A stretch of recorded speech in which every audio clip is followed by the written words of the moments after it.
বিসমিল্লাহির রহমানির রহিম। ইউনিট ৫, বিষয়বস্তুর চিহ্নিতকরণ ও বিন্যাস।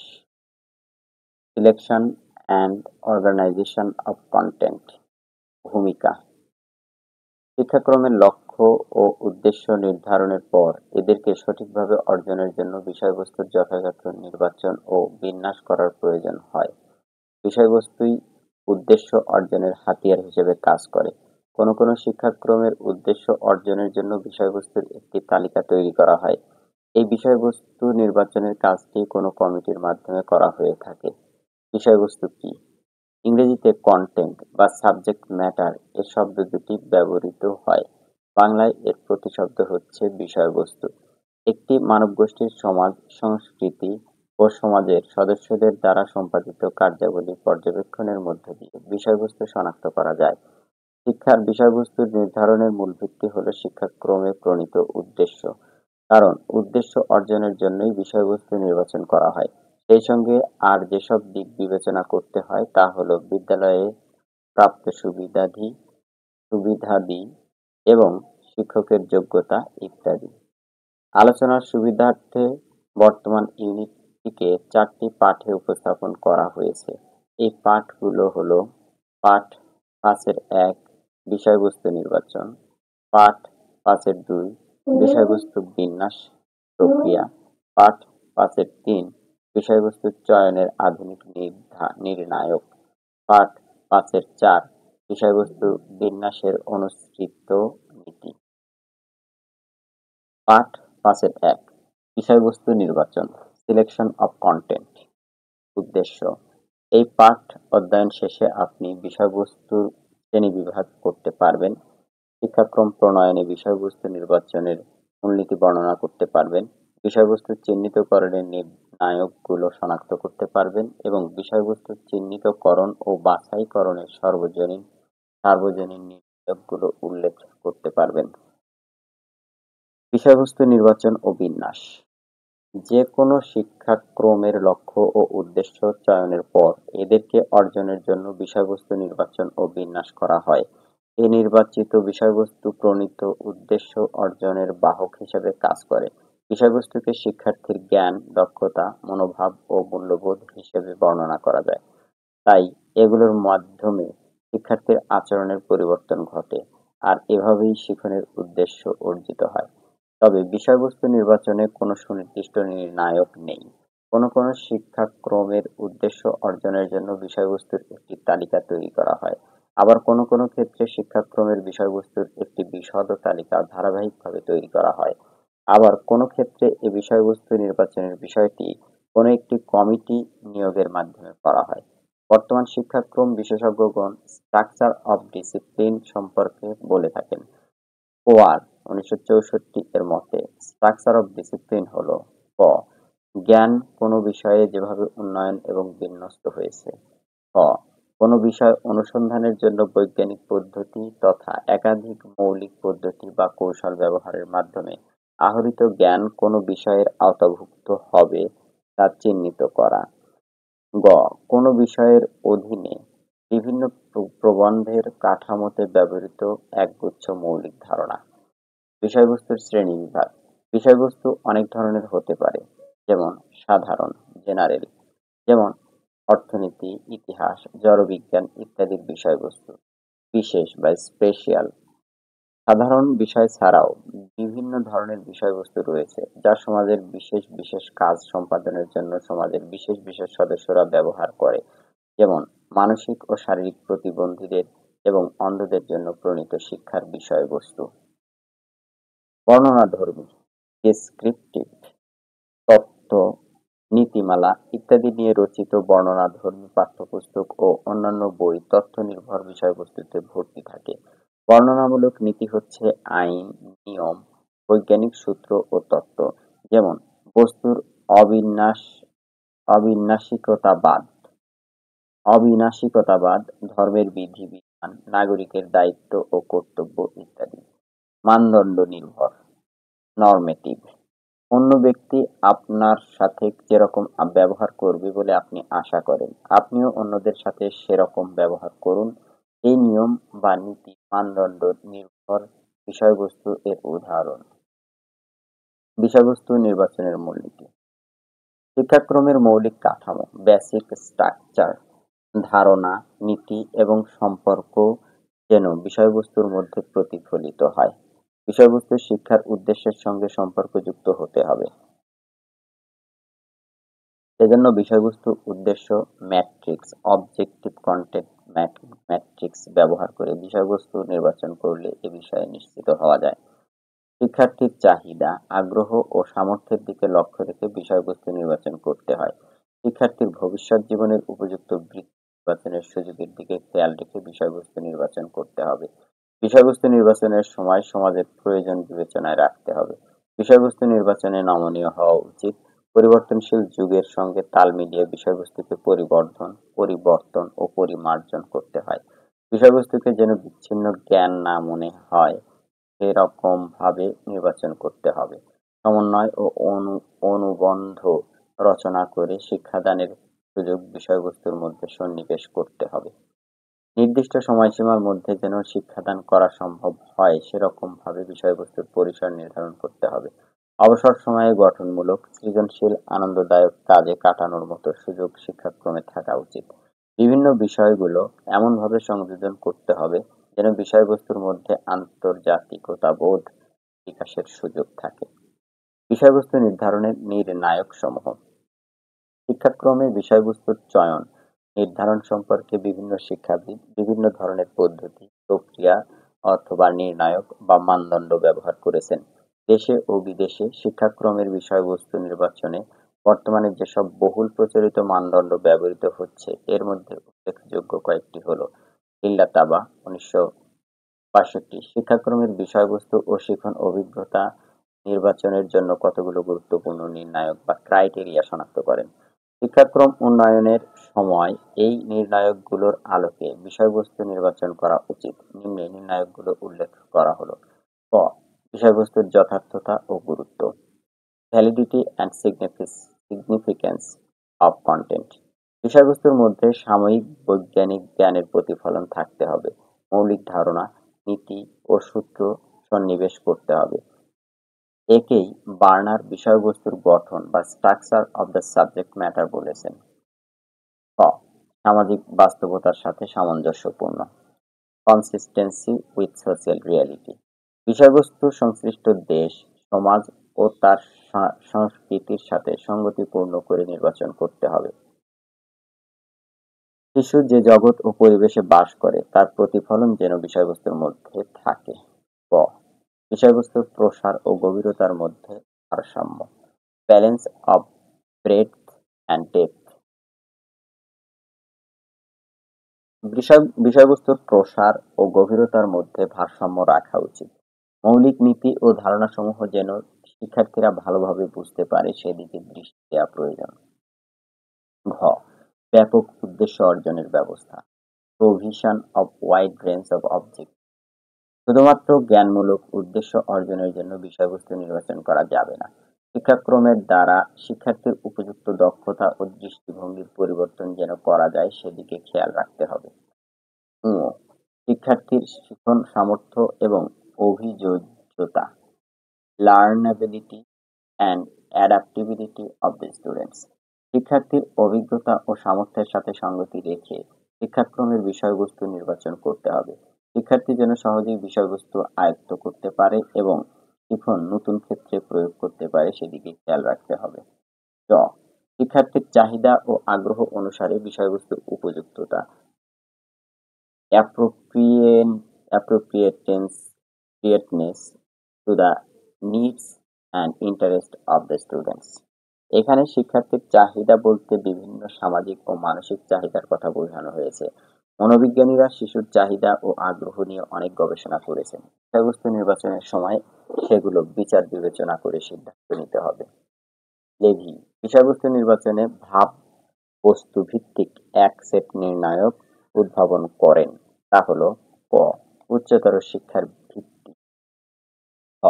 বিষয়ের প্রাসঙ্গিকতা। ক. কৃষ্টি ও ঐতিহ্য। খ. বহু বিষয় শিখনের সুযোগ। আন্তর্জাতিক শিক্ষা পরিকল্পনা ইনস্টিটিউট, প্যারিস, 1977 শিক্ষাক্রমের বিষয়বস্তু নির্বাচনে নিম্নোক্ত মানদণ্ড উদ্ভাবন করেন। ক. উদ্দেশ্যের সাথে প্রাসঙ্গিকতা। খ. সাম্প্রতিক বিষয়বস্তু। গ. শিক্ষার্থী ও পরিবেশের সাথে প্রাসঙ্গিকতা। ঘ. বিষয়বস্তুর ভারসাম্যতা। ও. বিষয়বস্তুর কাঠামোগত বিন্যাস।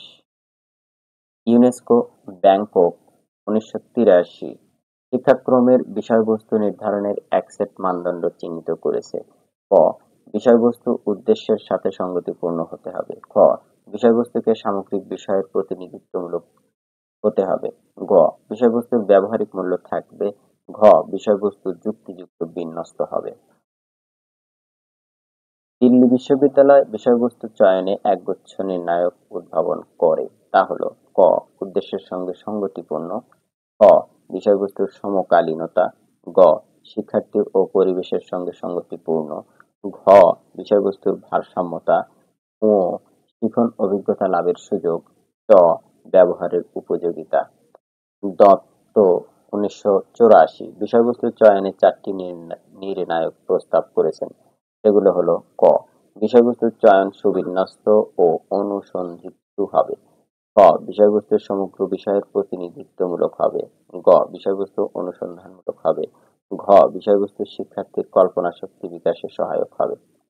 ইউনেস্কো, 1989 বিষয়বস্তু নির্বাচনে একটি সমকালীন, শক্তিশালী ও ধারাবাহিক মানদণ্ড নির্ধারণ করে। এগুলো অগ্রাধিকার ভিত্তিতে সমকালীন জ্ঞান প্রক্রিয়াকরণে বিশেষ সহায়ক। ক. জ্ঞান সহায়ক কাঠামো। খ. মৌলিক বিষয়বস্তু। গ. দৃষ্টান্তমূলক অ্যাপ্রোচ।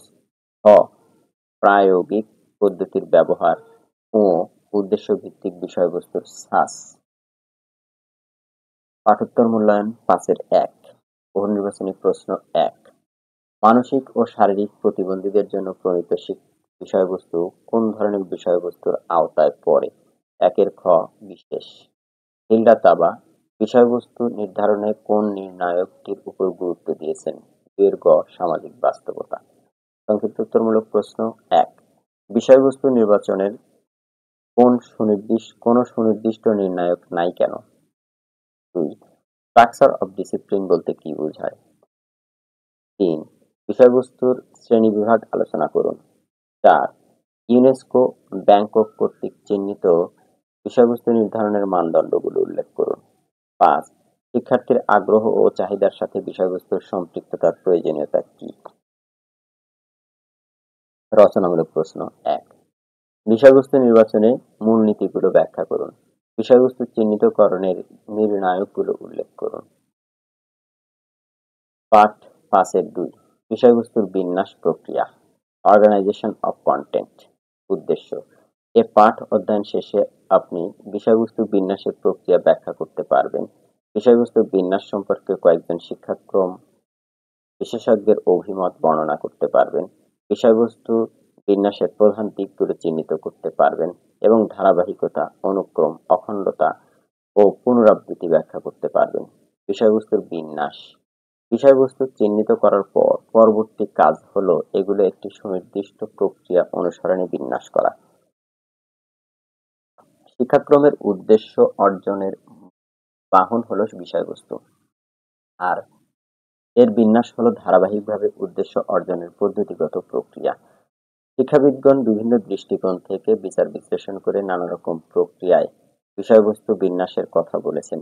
বিষয়বস্তু বিন্যাসের এরূপ কয়েকটি গুরুত্বপূর্ণ নির্ণায়ক নিচে বর্ণনা করা হলো। 1. হিল্ডা তাবা বিষয়বস্তু বিন্যাসের কতগুলো নীতি প্রণয়ন করেন। এগুলো হলো: ধারাবাহিকতা সংরক্ষণ, ক্রমপুঞ্জিত বিন্যাস, অনুক্রমিক বিন্যাস, শিক্ষাক্রমের অভ্যন্তরীণ ঐক্য বিধান, যৌক্তিক ও মনোবৈজ্ঞানিক সমন্বয়, কেন্দ্রীয় বিষয় নির্ধারণ, বিষয়বস্তুর বৈচিত্র্য সাধন। ব্রডি স্মিথ ও বার্নেট বিষয়বস্তু বিন্যাসে নিম্নোক্ত নীতি অনুসরণ করেন: বিষয়বস্তুর ধারাবাহিকতা রক্ষা করা, প্রতিরূপ বিষয়বস্তু প্রণয়ন, বিষয়বস্তু বিশ্লেষণ, সমস্যার সমাধান। 3. টাইলার ও গুডল্যান্ড বিষয়বস্তু বিন্যাসে যেসব নীতি ব্যবহারের উপর গুরুত্ব আরোপ করেছেন তা হল: ভৌগোলিক ও কালানুক্রমিক বিন্যাস, মূর্ত থেকে বিমূর্ত এবং অংশ থেকে সমগ্র, ব্যাপক প্রয়োগ। শিক্ষাবিদ লেভিও এ সকল নীতিকে বিষয়বস্তু বিন্যাসে ব্যবহারের পরামর্শ দেন। এছাড়াও শিক্ষাক্রম বিশেষজ্ঞগণ মনে করেন যে শিখন কেবলমাত্র কতগুলো তথ্য জানা নয়, বরং জ্ঞানের বিকাশ সাধন করা প্রয়োজন। এরূপ বিকাশ ও উন্নয়ন অবিচ্ছিন্ন ধারায় হয়ে থাকে। ব্যক্তিতে ব্যক্তিতে এ ধরনের বিকাশে তারতম্য হয়। ৪. লার্নার ও গোল্ডবার্গ বিষয়বস্তু বিন্যাসের তিনটি গুরুত্বপূর্ণ নীতি স্থাপন করেন: ধারাবাহিকতা রক্ষা, অনুক্রম রক্ষা, অখণ্ডতা বিধান। বিষয়বস্তু বিন্যাসের প্রধান দিকসমূহ: বর্তমান শিক্ষাক্রম প্রণয়নের সকল ধাপে নব নব পদ্ধতি, প্রক্রিয়া ও কৌশল অনুসরণ করা হচ্ছে। কারণ সময়ের বিবর্তনের সাথে সাথে শিক্ষাকে সময়োপযোগী করে তোলার জন্য দেশে বিদেশে শিক্ষাক্রম উন্নয়নে যেসব কলাকৌশল আবিষ্কৃত হচ্ছে, সেগুলোকে শিক্ষাক্রম উন্নয়নে ব্যবহার করা একান্ত প্রয়োজন। এ পরিপ্রেক্ষিতে যে কোনো শিক্ষাক্রমের বিষয়বস্তু বিন্যাসে নিম্নোক্ত নির্ণায়কগুলো ব্যবহার করা প্রয়োজন। বিষয়বস্তু বিন্যাসের প্রধান চারটি দিক হচ্ছে: ধারাবাহিকতা বা কন্টিনিউইটি, অনুক্রম বা সিকোয়েন্স, অখণ্ডতা বা ইন্টাগ্রেশন এবং পুনরাবৃত্তি বা রিইটারেশন।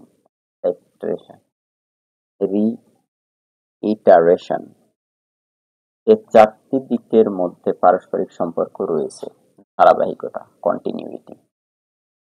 বিষয়বস্তুর ধারাবাহিকতা বলতে বিষয়বস্তুর মূল উপাদানগুলো পর পর সাজিয়ে তাকে উল্লম্ব গ্রন্থনাকে বোঝায়।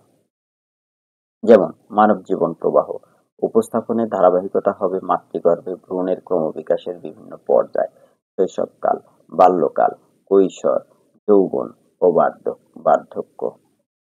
এখানে বিষয়বস্তু পর্যায়ক্রম ধারাবাহিকভাবে এসেছে, খাপছাড়াভাবে কিছু আসেনি। অনুক্রম বা সিকোয়েন্স: পূর্ববর্তী শিখন অভিজ্ঞতার সঙ্গে পরবর্তী অভিজ্ঞতার সংযোগকে অনুক্রম বলা হয়।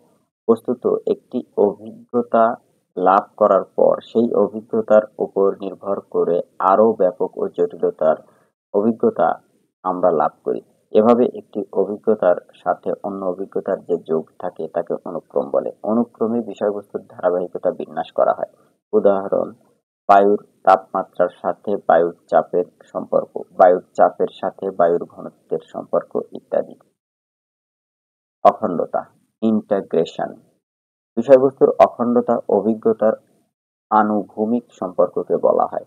যেমন মাটির গঠন, প্রকারভেদ ইত্যাদির সাথে শস্য উৎপাদন, উদ্ভিদের বৃদ্ধি ইত্যাদির সমন্বয় সাধন করে বিষয়বস্তু উপস্থাপন করা। সমন্বিত শিক্ষাক্রমে এভাবে একটি বিষয়বস্তুর বিস্তার ও বৈচিত্র্য ঘটে। পুনরাবৃত্তি, রিইটারেশন। পুনরাবৃত্তি হচ্ছে একই বিষয়ের বিভিন্ন পর্যায় বা স্তরে অথবা বিভিন্ন বিষয়ে একই বিষয়বস্তুর একাধিকবার অবতারণা। যেমন জনসংখ্যা বৃদ্ধির কারণ ও ফলাফলের উপর বাংলা বিষয়ে একটি গদ্যাংশ এবং বাংলাদেশ ও বিশ্ব পরিচয় বিষয়ে একটি অধ্যায়ের অবতারণা পুনরাবৃত্তির উদাহরণ। পাঠোত্তর মূল্যায়ন ৫-২। বহু নির্বাচনী প্রশ্ন ১। শিক্ষাক্রমের উদ্দেশ্য অর্জনের বাহন কি? ১ ক বিষয়বস্তু। বিষয়বস্তু বিন্যাসের কয়টি দিক আছে? ২ গ ৪টি। সংক্ষিপ্ত উত্তরমূলক প্রশ্ন। ১. বিষয়বস্তুর বিন্যাস বলতে কি বোঝায়? ২. বিষয়বস্তু বিন্যাসে হিলডা-তাবার নীতিগুলো উল্লেখ করুন। ৩. ধারাবাহিকতা ও অনুক্রম কাকে বলে? ৪. বিষয়বস্তুর অখণ্ডতা ও পুনরাবৃত্তি বলতে কি বোঝায়? রচনামূলক প্রশ্ন। ১. টাইলার ও গুডল্যান্ডের বিষয়বস্তু বিন্যাস নীতি বর্ণনা করুন। ২. বিষয়বস্তু বিন্যাসের প্রধান দিকগুলো ব্যাখ্যা করুন। পাঠ ৫-৩। শিক্ষাক্রমের বিষয়বস্তু চয়নের আধুনিক নির্ণায়ক।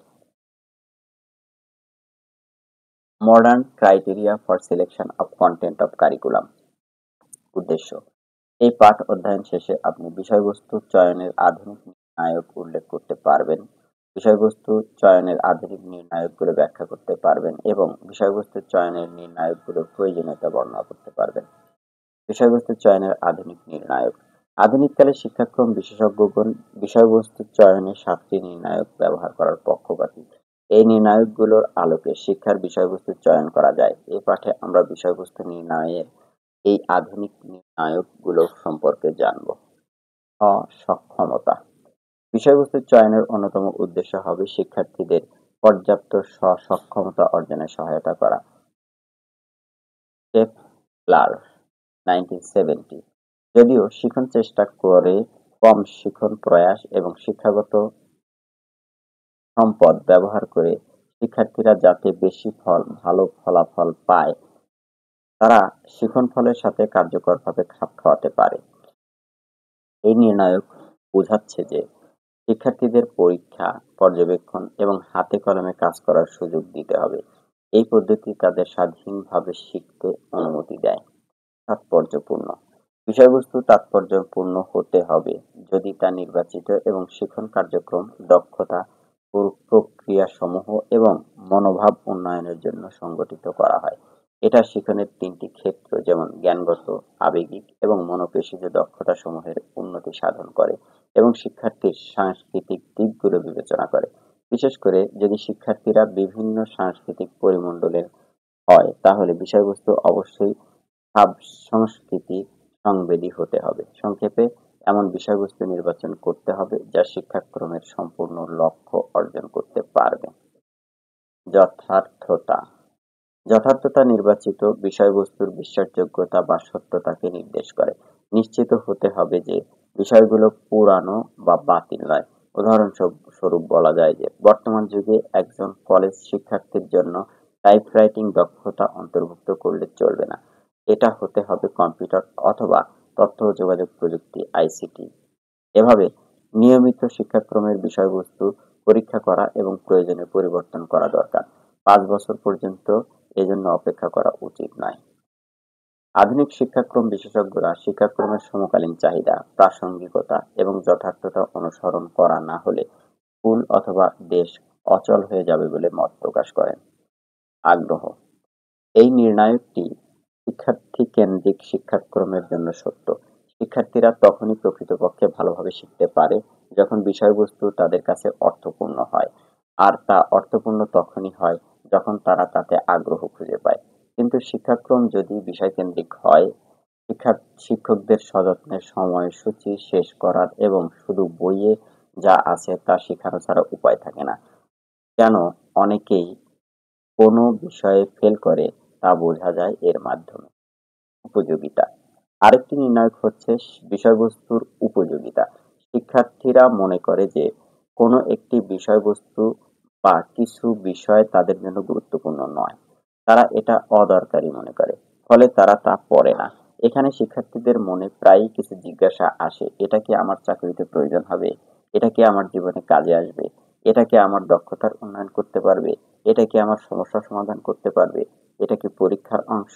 এটা শিখলে কি আমি পাস মার্ক পাবো? ইত্যাদি। শিক্ষার্থীরা শুধু যে বিষয়গুলো তাদের কাছে দরকারি মনে হয় শুধু সেগুলোই গুরুত্ব দেয়। শেখার উপযুক্ত বিষয়বস্তু শিক্ষার্থীদের গণ্ডির মধ্যে হতে হবে। এটা যাতে অভিজ্ঞতার মধ্যে হতে হবে এটা তাদের অভিজ্ঞতার মধ্যে হতে হবে। শিক্ষকেরা এক্ষেত্রে শিক্ষা মনোবিজ্ঞানের বিভিন্ন তত্ত্ব ব্যবহার করতে পারেন। কিভাবে বিষয়বস্তুকে উপস্থাপন, পর্যায়ক্রম এবং শিক্ষার্থীদের সক্ষমতার সর্বোচ্চ ব্যবহারের পরিকল্পনা করা যায়। সম্ভাব্যতা সম্ভাব্যতা মানে হচ্ছে বিষয়বস্তুর পুরোপুরি বাস্তবায়ন। এটা সাধারণভাবে বিদ্যালয়, সরকার এবং সমাজের প্রকৃত অবস্থাকে বিবেচনা করে। শিক্ষার্থীরা নির্দিষ্ট সময় এবং সহজলভ্য সম্পদের ব্যবহারের মাধ্যমে শিখে। এমন বিষয় দেয়া যাবে না যা শেষ করা সম্ভব নয়। উদাহরণস্বরূপ, যেখানে শিক্ষার্থীর 1 সপ্তাহ সময় হাতে আছে কোনো একটি ইউনিট বা অধ্যায় শেষ করার জন্য, কিন্তু সেখানে এমন সব কার্যক্রম আছে যা শেষ করতে তার 1 মাস সময় লাগবে। অর্থাৎ এখানে ওরকম কার্যক্রম দেওয়া সম্ভব না। এখানে কম্পিউটার বিষয় দেওয়া যাবে না যেখানে কোনো কম্পিউটারই নেই। অধিকন্তু সম্ভাব্যতা হচ্ছে শিক্ষক হতে হবে সেই বিষয়ে বিশেষজ্ঞ। যেমন ব্যবসায় যোগাযোগের জন্য ইংরেজি বিষয়ের শিক্ষক নিয়োগ দেওয়া যাবে না। যদি সেখানে এমন কোনো শিক্ষকই না থাকে তা পড়ানোর মতো, তাহলে সেখানে সেই বিষয় দেয়া যাবে না। আরো একটা বিষয় খেয়াল রাখা প্রয়োজন, তা হলো শিক্ষার্থীদের চাহিদার আলোকে শিক্ষাক্রমের বিষয়বস্তুর সংগঠন এবং ডিজাইন শিক্ষার্থীদের শ্রেণী উপযুক্ত হতে হবে। পাঠোত্তর মূল্যায়ন বহুনির্বাচনী প্রশ্ন 1। আধুনিককালে শিক্ষাক্রম বিশেষজ্ঞগণ বিষয়বস্তু চয়নে কয়টি নির্ণায়ক ব্যবহার করার পক্ষপাতী? একের গ ৭টি। শিক্ষার্থী কেন্দ্রিক শিক্ষাক্রমের জন্য কোন নির্ণায়কটি সত্য? এর খ আগ্রহ। ৩ কোন নির্ণায়কটি নির্বাচিত বিষয়বস্তুর বিশ্বাসযোগ্যতা বা সত্যতাকে নির্দেশ করে? ৩ ক যথার্থতা। সংক্ষিপ্ত উত্তরমূলক প্রশ্ন। ১ শিক্ষাক্রমের বিষয়বস্তু বলতে কি বোঝায়? ২ শিক্ষাক্রমের বিষয়বস্তু নির্ধারণে আধুনিক মানদণ্ড কয়টি ও কি কি? রচনামূলক প্রশ্ন। ১ আধুনিক কালের বিষয়বস্তু চয়নের নির্ণায়কগুলো বর্ণনা করুন। ২ বিষয়বস্তুর চয়নের নির্ণায়কগুলো নির্বাচনের প্রয়োজনীয়তা ব্যাখ্যা করুন। পাঠ ৫-৪ বিষয়বস্তু বিন্যাসে অনুসৃত নীতি, principles of organization of content. উদ্দেশ্য, এ পাঠ অধ্যয়ন শেষে আপনি বিষয়বস্তু বিন্যাসের নীতিগুলো উল্লেখ করতে পারবেন, বিষয়বস্তুর যুক্তিসঙ্গত ও মনস্তাত্ত্বিক বিন্যাস বর্ণনা করতে পারবেন, বিষয়বস্তুর প্যাচালো স্পাইরাল আনুক্রমিক বিন্যাস ব্যাখ্যা করতে পারবেন, পরিসর ও অনুক্রম কি তা বলতে পারবেন এবং বিষয়বস্তুর উল্লম্ব ও আনুভূমিক বিন্যাস ব্যাখ্যা করতে পারবেন। বিষয়বস্তুর বিন্যাসে অনুসৃত নীতি। শিক্ষাক্রমের বিষয়বস্তু বিন্যাসে আধুনিককালে কিছু নীতি অনুসরণ করা হয়, নিচে তা উল্লেখ করা হলো। যুক্তিসঙ্গত বিন্যাস। যুক্তিসঙ্গত বিন্যাস বলতে যে যুক্তি বা নীতি অনুসরণ করে সময়ের সাথে ঘটনার ধারাবাহিকতা রক্ষা করে বিষয়বস্তু বিন্যাস করা হয় সে নীতিকে বোঝায়। মনস্তাত্ত্বিক বিন্যাস। মনস্তাত্ত্বিক বিন্যাস হলো বিষয়বস্তুর ধারাবাহিকতার নীতি অনুসরণ না করে মনস্তাত্ত্বিক নীতি, যেমন সহজ থেকে কঠিন, জানা থেকে অজানা, মূর্ত থেকে বিমূর্ত ইত্যাদি অনুসরণ করে বিষয়বস্তুর বিন্যাস করা। যেমন পরিবারের জনসংখ্যা থেকে গ্রামের জনসংখ্যা, গ্রাম থেকে ইউনিয়ন, ইউনিয়ন থেকে উপজেলা, উপজেলা থেকে জেলার জনসংখ্যা জানা। বিষয়বস্তুর বিন্যাস যুক্তিসঙ্গত হবে না মনস্তাত্ত্বিক হবে তা অনেক কিছুর উপর নির্ভরশীল। শিক্ষার্থীর বয়স, প্রস্তুতি, বিষয়ের প্রকৃতি ইত্যাদির উপর নির্ভর করে বিন্যাসের নীতি নির্ধারণ করা প্রয়োজন। যেমন প্রাথমিক স্তরের নিম্নতম পর্যায়ে অবশ্যই মনস্তাত্ত্বিক বিন্যাস, ক্রমশ মনস্তাত্ত্বিক থেকে যুক্তিসঙ্গত এবং উচ্চ পর্যায়ে অবশ্যই যুক্তিসঙ্গত বিন্যাস হওয়া উচিত। প্যাচালো আনুক্রমিক বিন্যাস। শিক্ষার্থীর বয়স, সামর্থ্য ও শ্রেণী উত্তরণের সাথে সামঞ্জস্য রেখে ক্রমশ সহজ থেকে কঠিন, জানা থেকে অজানা, মূর্ত থেকে বিমূর্ত এবং ক্ষুদ্র থেকে বৃহৎ আকারে বিন্যাস করাকে প্যাচালো আনুক্রমিক বিন্যাস বলে। এই নীতি অনুযায়ী কোনো একটি নির্দিষ্ট বিষয়বস্তুকে প্রাথমিক স্তরের সকল শ্রেণীর প্রথম থেকে পঞ্চম শিক্ষাক্রমে বিন্যাস করা যায়। এই বিন্যাসকালে খেয়াল রাখা হয় যেন শিক্ষার্থীর মানসিক পরিপক্কতার সাথে সাথে বিষয়বস্তুর পরিধি ও গভীরতা বাড়তে থাকে। যেমন ধরা যাক, প্রাথমিক স্তরের পরিবেশ পরিচিতি শিক্ষাক্রমে পানি বিষয়টি এই নীতি অনুযায়ী বিন্যাস করতে হবে। তাহলে প্রথম শ্রেণীর পরিবেশ পরিচিতি শিক্ষাক্রমে পানি সম্পর্কে খুব সহজ ও সাধারণ ধারণা দিতে হবে। তারপর এর পরিধি ও গভীরতা ধীরে ধীরে বৃদ্ধি করে পঞ্চম শ্রেণীতে কিছুটা জটিল ধারণা দিয়ে শেষ করা যায়। যেমন বিষয়বস্তু হিসেবে পানির প্যাচালো অনুক্রম। প্রথম শ্রেণী পানির প্রয়োজনীয়তা ও পানির উপযোগী পানি। দ্বিতীয় শ্রেণী পানির উৎস, সাধারণ ধর্ম ও ব্যবহার। তৃতীয় শ্রেণী পানির উৎস, সরবরাহ, পানি বিশুদ্ধকরণ। চতুর্থ শ্রেণী পানির ব্যবহার, পানি চক্র, পানি বিশুদ্ধকরণে শীতানো, সাধন ও ফুটান পদ্ধতি। পঞ্চম শ্রেণী মৃদু পানি, খড়পানির কারণ, খরতা দূরীকরণের উপায়, খড়পানি ব্যবহারের অসুবিধা। পরিসর ও অনুক্রম। কোনো নির্দিষ্ট বিষয়বস্তুকে যখন বিভিন্ন পাঠ্য বিষয়ের সাথে সম্পর্কযুক্ত করে বিন্যাস করা হয় তখন তাকে পরিসর বলে। অন্যদিকে কোনো বিষয়বস্তুকে কয়েক বছর ধরে পড়াবার জন্য যখন নিম্ন শ্রেণী থেকে উচ্চ শ্রেণী পর্যন্ত যুক্তির ধারাবাহিকতা অনুযায়ী বিন্যাস করা হয় তখন তাকে অনুক্রম বলে। পরিসরকে আবার আনুভূমিক বিন্যাস বা হরিজন্টাল অর্গানাইজেশন এবং অনুক্রমকে উলম্ব বিন্যাস বা ভার্টিক্যাল অর্গানাইজেশন নামে আখ্যায়িত করা হয়। মার্চ 1997। আনুভূমিক বিন্যাস। এই বিন্যাসের ক্ষেত্রে একটি নির্দিষ্ট বিষয়বস্তু বা ধারণাকে কোনো একটি শিক্ষা স্তরের বিভিন্ন পাঠ্য বিষয়ের মধ্যে এমনভাবে দেওয়া হয় যাতে জ্ঞানের পুনরাবৃত্তি না ঘটে, ধীরে ধীরে বৃদ্ধি পায়। তাই এই বিন্যাসে বিষয়বস্তুর প্রসার বা ব্রেডথ এবং গভীরতা বা ডেপথ সম্পর্কে গুরুত্বপূর্ণ সিদ্ধান্ত গ্রহণের প্রয়োজন হয়। আবার কিছু কিছু সাধারণ প্রক্রিয়া অথবা দক্ষতা আছে যেগুলোকে সকল পাঠ্য বিষয়ের মধ্যে অন্তর্ভুক্ত করা উচিত। বিষয়বস্তুর উলম্ব ও আনুভূমিক বিন্যাস। বিষয়বস্তু বা অভিজ্ঞতার পর্যায়ক্রমিক বিন্যাসকে উলম্ব বিন্যাস বলে। নির্দিষ্ট অভিজ্ঞতার উপর ভিত্তি করে পরবর্তী অভিজ্ঞতার বিস্তরণ ঘটে।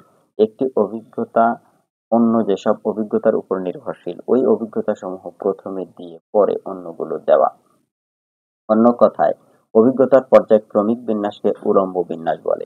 এই বিন্যাসের ক্ষেত্রে একটি নির্দিষ্ট বিষয়বস্তুকে শ্রেণীর ক্রমানুযায়ী, যেমন প্রথম, দ্বিতীয়, তৃতীয়, চতুর্থ ও পঞ্চম শ্রেণী ইত্যাদি, কিংবা শিক্ষাস্তরের ক্রমে যেমন প্রাথমিক, মাধ্যমিক ইত্যাদি এমনভাবে সাজানো হয় যেন শিক্ষার্থীর বয়সের সঙ্গে সঙ্গে জ্ঞানের গভীরতা বৃদ্ধি পায়।